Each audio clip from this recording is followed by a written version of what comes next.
My brother's fingers curled around the little cedar box my daughter had spent 3 months sanding smooth.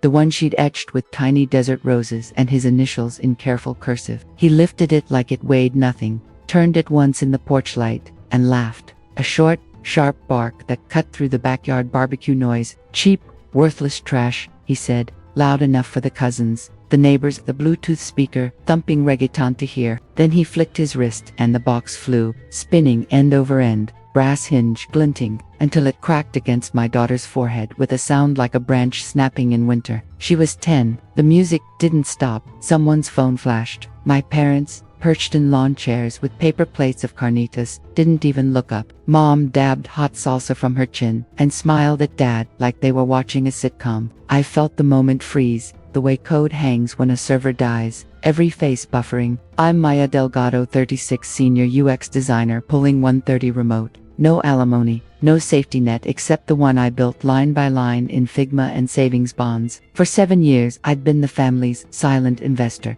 20 grand to keep the lights on at Mom and Dad's double. Another 42 seed, my brother Leo's genius food truck empire. A chrome Airstream he swore would headline Coachella. Collateral, his 2020 Tacoma, title in my name, parked out front like a trophy. I didn't yell, I knelt, picked up the splintered lid, saw the roses my daughter had drawn with a wood-burning kit she bought with lemonade stand cash. Leo was already back to his beer, arms slung around his newest girlfriend, some influencer with ring-light skin. My daughter's lip trembled, a bead of blood where the hinge had kissed her skin. I pressed a napkin to it, whispered we were leaving, and felt the decision click into place like a commit button. No drama, just done. On the drive home, desert wind whipping through the open windows, I opened the banking app, hovered over the autopay labeled Mom, Dad Utilities, and toggled it off. Confirmation banner, green, scheduled payment, cancelled. My daughter stared out at the saguaro's silent, cedar dust on her sneakers.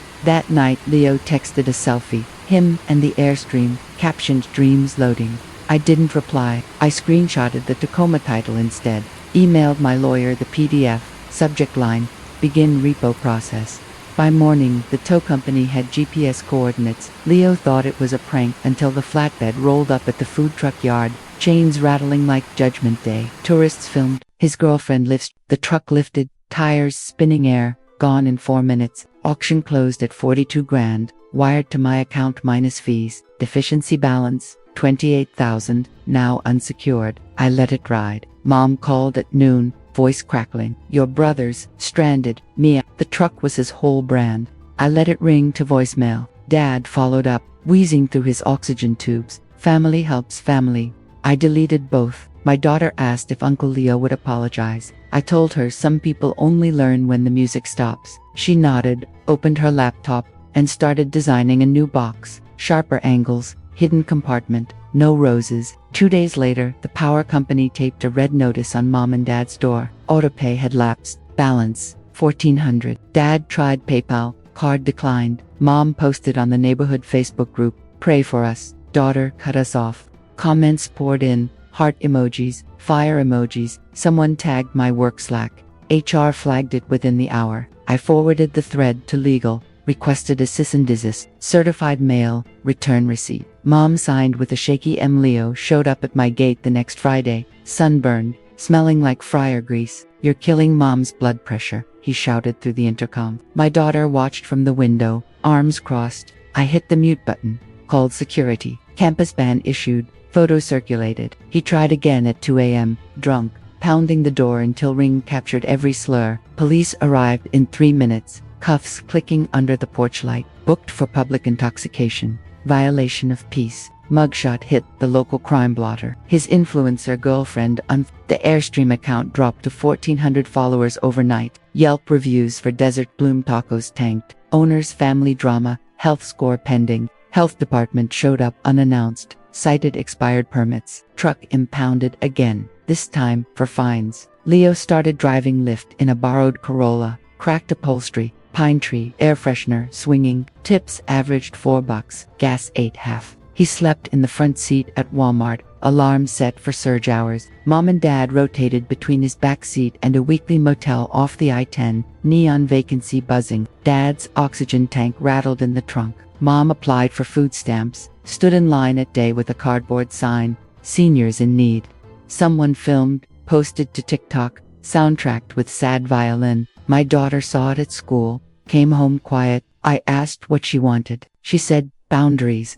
We installed August smart locks, programmed a new code. She tested it twice, thumb steady. Therapy started the next week. Playroom with kinetic sand and a feelings chart. Counselor noted resilience, recommended art. My daughter built a cedar puzzle box, sliding panels, no nails. Entered it in the district STEM fair. Took first, trophy on the mantle, blue ribbon catching sunset. I got promoted, principal designer, stock options vested. We moved north of the city, new build, courtyard with lime trees, changed every number, scrubbed socials, forwarded mail to a P.O. box that expired after 90 days. Leo's last text came from a burner. "I'm sorry, can we talk?" I didn't reply. A year later, a letter arrived, postmarked Tucson, no return, 3 pages, legal pad, coffee rings. "Sis, I get it now. The truck, the money, the way I laughed. Dad lost to toast to infection in the motel. Mom's cashier at Dollar General, name tag crooked. Please." I read it at the kitchen island, morning light slanting across granite. My daughter, now 11, poured cereal, glanced at the pages. "Uncle Leo." I nodded. She pushed her bowl away, waited. I folded the letter once, slid it into the trash under eggshells. That afternoon, I mailed a single postcard, plain white, no picture. "We are no longer family." Postmark only, no signature. The circle closed. Peace wasn't fireworks. It was quiet mornings, no autopays, no midnight knocks. My daughter's laugh echoed in the new house, tools humming in the garage. Family isn't an ATM. Blood doesn't entitle endless withdrawal. When you stop giving, the masks fall. You see who stayed for love and who stayed for convenience. We built a smaller circle, tighter, real. The barbecue had been Leo's idea. Of course, he'd texted the family group chat 3 weeks earlier, all caps, "Big 30th BASH Airstream unveiling. Everyone come." Attached was a render of the food truck wrapped in neon cacti, his logo glowing like a Vegas sign. Mom replied with 15 heart eyes emoji. Dad sent a thumbs up from his hospital bed, oxygen hissing in the background. I'd muted the thread but still got the invite pushed to my calendar. My daughter Sophia saw it first. "Can we go, Mom? Uncle Leo said he's making birria tacos." She'd been obsessed with birria ever since a TikTok chef. ASMRD, the consomme dip. I hesitated. The last time we'd seen Leo was Christmas, when he'd borrowed my AirPods and never returned them. Still, Sophia had spent her allowance on cedar blanks and a wood-burning kit. She wanted to give him the box in person. 1 hour, I said. Then, we leave. She nodded, eyes bright, and spent the night practicing her presentation speech in the mirror. We arrived at 4. Golden hour painting the double-wide in peach light. The Airstream gleamed at the end of the driveway, chrome catching every camera flash. Leo had hired a bounce house shaped like a giant taco. Kids screamed inside the mesh walls. A cousin DJ'd from a folding table, bass thumping so hard the plastic flamingos Mom wore a new sundress, tags still dangling. Dad had traded his oxygen tank for a portable concentrator clipped to his belt like a fanny pack. Leo held court near the grill, linen shirt unbuttoned to the sternum, gold chain flashing. His girlfriend Valeria filmed everything vertically, ring light clipped to her phone. "Content, babe," she kept saying. "This is content." Sophia clutched the cedar box to her chest, edges wrapped in tissue paper she'd hand-stamped with tiny roses. We waited in the gift line behind cousins, bearing envelopes and bottles of Don Julio. When our turn came, Leo barely looked down. "Hey, kiddo," he said, ruffling Sophia's hair like she was still 6. She straightened, voice clear. "Happy birthday, Uncle Leo. I made this for you." She unwrapped the box slowly, revealing the lid, his initials burned in looping cursive. Desert roses climbing the sides, brass hinge polished to a mirror. Inside, velvet lining the exact shade of his food truck wrap. "For your watch collection," she said, proud. "Or AirPods, whatever." Leo turned the box once, thumb smudging the finish. The yard noise dipped, like someone hit pause. Valeria zoomed in. Leo's mouth curled, not a smile. "This," he said, loud, "handmade junk. Cheap, worthless trash." He flicked the lid shut. Sophia's face crumpled. Before I could move, he cocked his arm and hurled the box. It spun, hinge glinting, and struck Sophia square in the forehead with a dull crack. She staggered, tissue paper fluttering to the grass like confetti. Blood beaded instantly where the brass corner had sliced. The bounce house kept bouncing. Someone's phone flashed. Mom looked up from her lawn chair, salsa on her lip, and laughed, a short huff. Dad adjusted his nasal cannula and smirked. Kids and their crafts, he muttered. Valeria's live went wild, hearts exploding. I dropped to my knees, napkin to Sophia's cut, cedar lid in my other hand. The roses were cracked clean through. Sophia's breath hitched, not crying, just stunned. I felt the moment calcify, every detail etching into memory. The smell of mesquite smoke, the thump of bass. Leo already turning back to his beer, arm around Valeria like nothing happened. I stood, phone in hand, opened the camera, zoomed on the Tacoma parked, crooked on the lawn, title in my name, then the banking app, autopay scheduled for Mom and Dad's SRP bill in 48 hours. I typed one line into the family chat, attached both images, effective now, all support ends. Sent. Phones buzzed around the picnic tables like hornets. Leo's head snapped toward me. Maya, chill, it's a party. I didn't answer. Sophia grabbed my sleeve, tissue pressed to her forehead, and we walked out past the bounce house, past the flamingos, gate clanging shut behind us. In the car. Sophia stared at the broken lid in her lap. He didn't even say sorry. Her voice was small but steady. I started the engine. Tires crunching, gravel. Some people don't know how. She nodded, then opened her sketchbook, drew a new box, this one with a lock. At home, I blocked the group chat, deleted Leo's number, muted Mom and Dad. Sophia showered, came out with a butterfly bandage, set the splintered lid on her desk like evidence. She opened Figma, my hand-me-down license, and started a new file, Project Lockbox.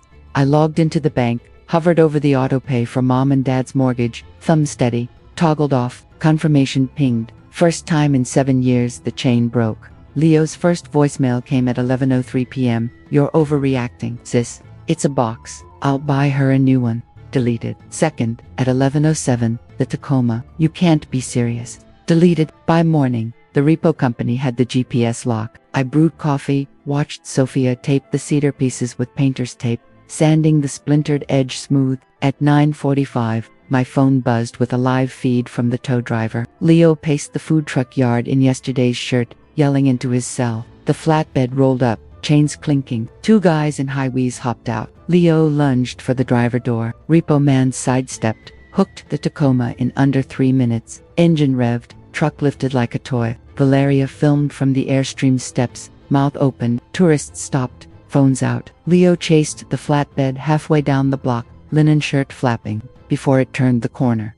Auction posted online that afternoon, starting bid, 30 grand, no reserve. Bids trickled in from Phoenix dealers, a collector in Flagstaff. Final hammer, at 42,000, wired to my trust by close of business. Deficiency balance 28 grand, now unsecured. I forwarded the judgment to a collection agency. Standard procedure, Mom's rent autopay 1,200 due in 3 days, toggled off. Electric, water, internet, another 400 combined. Confirmation banners flashed green. Leo started calling at noon. First ring went to voicemail. Sis, we can talk this out. Deleted. Second, angrier, you're tanking my brand.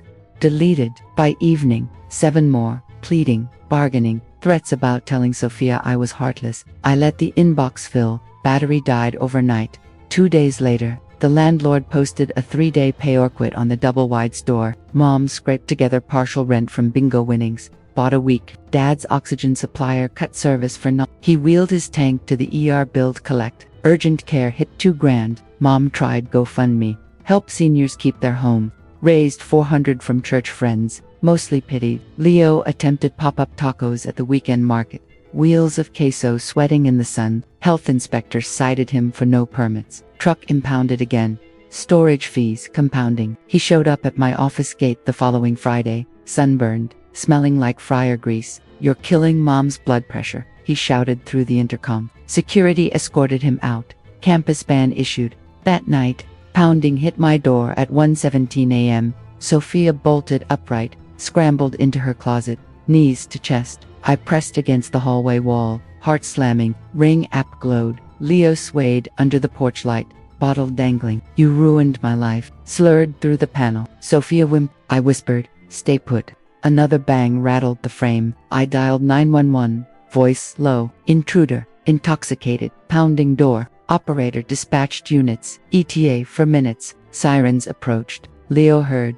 tried the knob one last time. Patrol cars pulled up, lights flashing. Officers ordered him back. He resisted until cuffs clicked. Booked for disorderly. I filed the restraining order by noon, 200 yards. No contact. Leo signed under duress. Eyes BLOOD, SHOT. First violation came 2 nights later. Unknown number. Heavy breathing. Hang up. Traced to a burner at Circle K. Police issued citation. $500 fine. I ordered August smart locks. Installed myself while Sophia held the level. Deadbolt slid smooth. Chime confirming. She tested the code 3 times. Finger steady. Therapy started the next week. Playroom with kinetic sand. Counselor noted anxiety spikes around loud knocks. I learned breathing techniques. Taught Sophia. Ring alerts stayed armed. Motion zones tight. One evening an unknown car idled across the street. I snapped. Photo. Sent a note. Turned out Leo, borrowing a friend's ride. Another fine.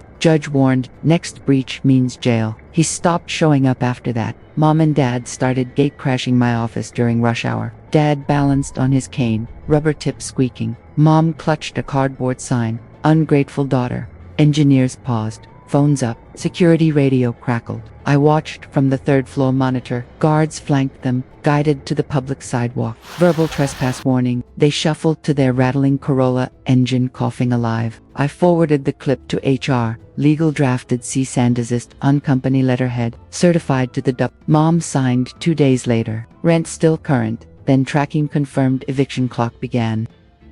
30-day eviction clock began with court filing. Sheriff's deputy posted the yellow final notice. Bold print. Lockout imminent. Moving day arrived cloudless. U-Haul idled in the cracked driveway. Orange cord snaking to the garage for final boxers. Neighbors watched from behind blinds. Mom packed faded photo albums into plastic tubs, labeled in Sharpie. Dad directed from a nylon chair on the porch. Portable oxygen humming. By noon the double wide stood empty. Keys on the counter. Blinds half drawn. New tenants, a young couple with a toddler and a golden retriever, signed the lease that afternoon. Landlord swapped locks, forwarded mail to general delivery. Mom and Dad checked into Motel 6 off the I-10. Room 8, ground floor by the ice machine. $900 cash up front for 30 nights, no card. Neon vacancy flickered through thin curtains. Mom posted public on Facebook. Daughter evicted her parents. Prey tagged my work profile. I screenshot, archived in HR. Dad's glucose spiked on vending machine pastries. Urgent care bill hit $1,200. Mailed collect to the motel. Leo activated Uber Eats on a cracked iPhone 8. Borrowed a dented 2008 Civic from a casino buddy. Suction phone mount on dash. Red delivery bag in back. Orders sparse. Downtown salads. Late night tacos. Tips averaged $3. Gas 40 daily. Net break even. He reclined the seat in Walmart lots. Dollar store blanket. Alarm for 4 a.m. runs. LA Fitness. Trial lapsed when card declined. Security logged a second gate visit 3 weeks after the first. Mom, solo, smaller, sign on printer paper. Help your parents. Arrived for 30 p.m. just inside the line. Guards intercepted before exit rush. HR issued final trespass order. Copied to Tucson PD. Campus ban effective. Photos circulated to posts. Dad tried my work email from library. Bounced. Subject logged. You'll regret. Motel manager knocked day 24. Extension due noon. Funds short after ERCOP. They loaded tubs into the Corolla. Trunk roped shut. Joined Leo at Walmart overnight. 3 in 2 cars. Windows cracked. Fog by dawn. Leo ran breakfast burritos. Returned with hash browns and senior coffee. Mom scanned Indeed on cracked Android. No cashier callbacks. I blocked all forwarding addresses to a P.O. box. Sophia asked once about grandparents over cereal. I said, actions have outcomes. She nodded. Sanded a new puzzle box. Sliding panels. No nails. Security feeds stayed clean after the ban. No more signs. 1 year later, a handwritten letter arrived from Leo. Envelope postmarked Tucson. No return address. My name scrawled in shaky blue ink. Inside, 3 pages torn from a yellow legal pad. priest and coffee Sis, I was wrong. I see it now. The truck, the money, the box. I took you for granted. Dad's diabetes got worse in the motel. Doctors say amputation below the knee if we don't pay for the specialist. Please forgive me. One last chance. I read it at the kitchen island. Morning lights slanting through new blinds. Sophia, now 11, poured cereal across from me. Hair longer, voice steadier. She glanced at the pages. Uncle Leo. I nodded. She pushed her bowl away, waited. I folded the letter once, placed it back in the envelope, and slid it into the trash under yesterday's coffee grounds. That afternoon, I drafted a single postcard. Plain white, no picture. We are no longer family. Mailed from the corner box. No signature. Postmark only. No contact proposed. No money offered. No phone number included. Leo never replied. The letter went one way.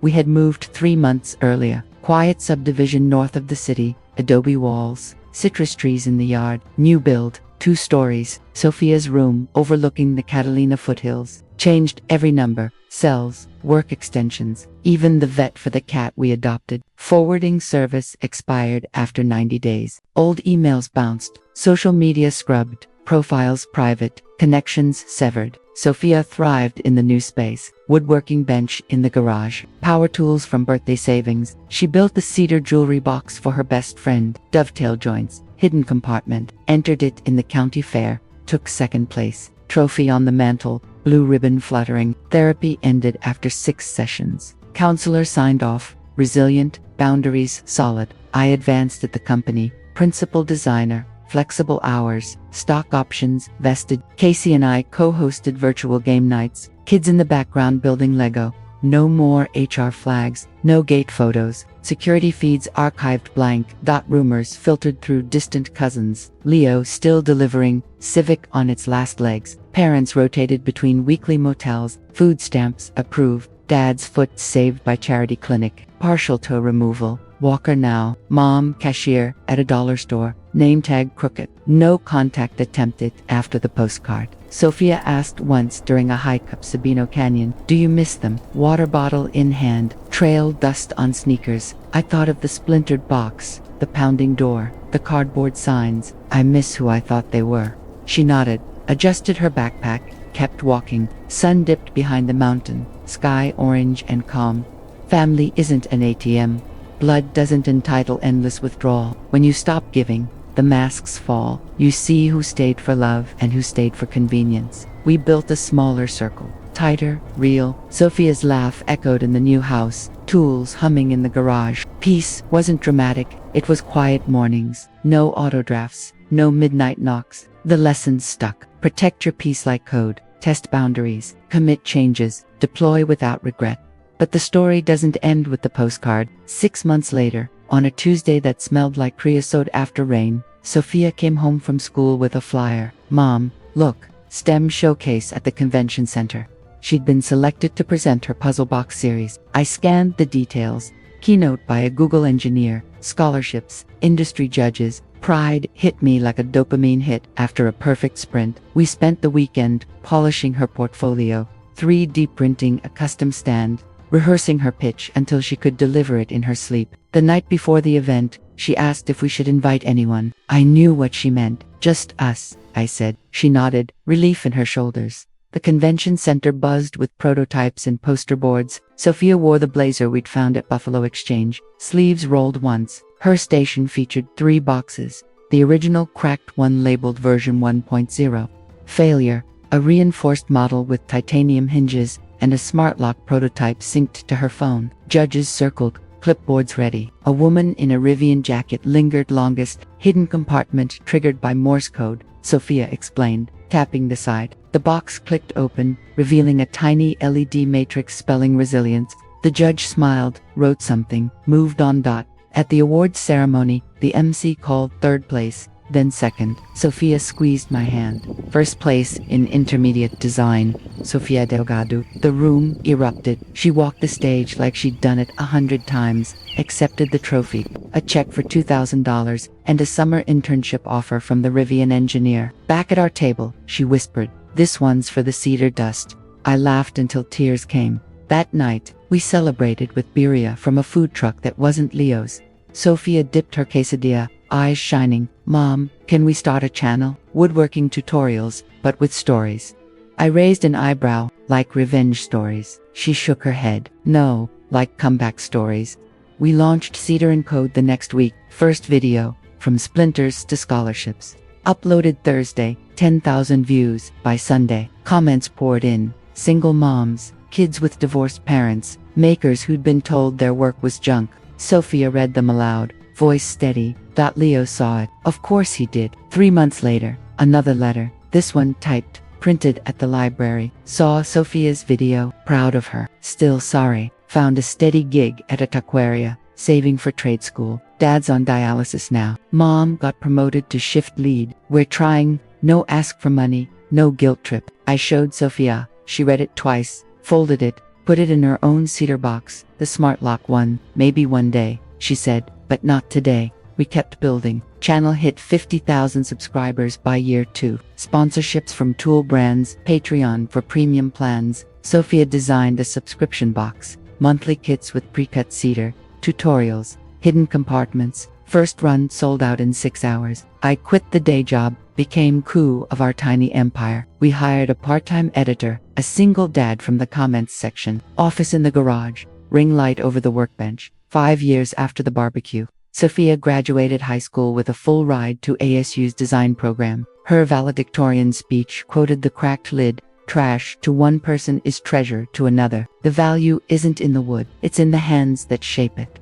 The auditorium roared. In the front row, I held the original splintered piece, now mounted in resin, labeled Catalyst. Leo showed up at the ceremony. I saw him first, standing at the back in a clean shirt, holding a small cedar box. After the diplomas, he approached slow, hands open. Made this, he said. No hinges, sliding dovetail. Took me 2 years to learn. Sophia looked at me. I nodded. She took the box, opened it. Inside, a single brass key on a ribbon. For whatever door you want, Leo said. No strings. Sophia closed the lid, slipped the ribbon over her wrist. Thank you, she said. He nodded, eyes wet, walked away. That night, we planted a desert rose in the courtyard. Sophia watered it, key dangling from her bracelet. Not forgiveness, she said. Just closure. I agreed. Some chapters end with a postcard, others end with a key you never use. Either way, the story keeps growing, grain by grain, ring by ring, stronger where it once broke.